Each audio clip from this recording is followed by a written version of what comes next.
السلام علیکم، زه یم محمد عمر، کیمرامین زلفي سره GCN نیوز.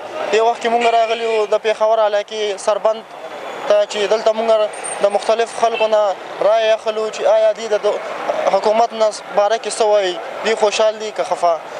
دې وخت کې زه ولاړ یم د یو کس سره چې د هغه نه به انټرویو اخلم. جي ستاسو نوم؟ جی زما نوم دی مهران رحمت. د دې ځای جی زه سربند اوسېدونکی یم. ښه، دا نواز شریف چې نااهل شو، سپریم کورټ نااهل کو، دا ښه وو که بد وو؟ بالکل ښه وکړه، ځکه چې جی زموږ ته هېڅ قسم څه سهولت نشته دی. ما BSc کړې ده اوسه پورې، ما ته هېڅ قسمه څه نوکري نه ده میلاو شوې. اپلایانې وغیره کې؟ جی اپلای مې کړې ده ډېر ځایونو ته او هغه ناکامیابي شوي دي.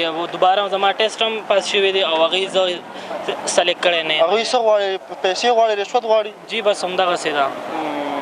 زموږ په علاقه کې نه څه اسپتال وغیره شته، دا وګورئ څه قسمه بیمارۍ راغلي دي او هېڅ هم نشته دی.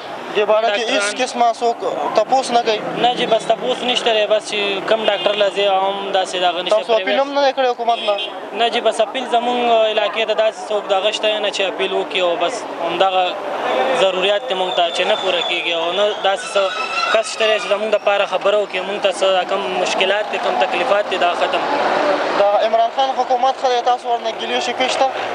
جی بس مونږ هم دا غواړو چې PTI حکومت راشي او هغه مونږ ته دا سهولیات پوره کړي کوم چې مونږ ته ضرورت دی، عوام ته ضرورت دی، زموږ قوم ته ضرورت دی او هغه راشي هغه مکمل کړي. PTI څه داسې کارونه دي چې ټول خلک ترې خوشحال دي، عوام ترې خوشحاله دي، داسې کارونه؟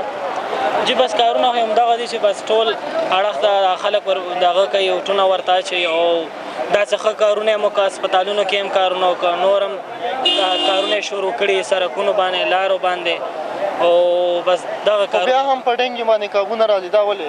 جی بس دا اوس په مونږ معلومات مخکې تاسو نه کوو چې یاره دا څه قسمه بیماري ده، ډاکټران نه مشوره وکړي چې یاره دا ختمه کړی شي، دې له څه داسې دغه پیدا کړي غټ ډاکټران، داسې څه تجویز چې زموږ د مریضان ښه شي، ځکه چې سربند کې خو ډېر زیاته بیماري ده راګډه ده او ټول خلک د روزانه د 3-4 مړي کېږي. نور جاب باره کې تاسو څه وایي چې تاسو دې ته نه د رشوت مانګ کوي یا دې تاسو جاب؟ بالکل، ما ایرفورس کې اپلای کړې وه GDP دپاره، هلته زما ټیسټ هم پاس شوی او زه بیا په اوور ویټینګ باندې روغ کړم، بس څه کې څه دغې راته جوړ کړو، زه یې رابار کړم په هغې ځای نه. اوبو باره کې نور څه مسلې وغیره؟ بس اوبه خو انشاءالله زموږ علاقه کې شته دی، بس بجلۍ لږ تکلیف دی او د ګیس چې ماښام 8 بجې ګیس لاړ شي نو بیا سهار راځي او د بجلۍ هم داسې مسله ده، بجلۍ نشته یې دلته کې. تاسو دلته ناظمې وغیره سره؟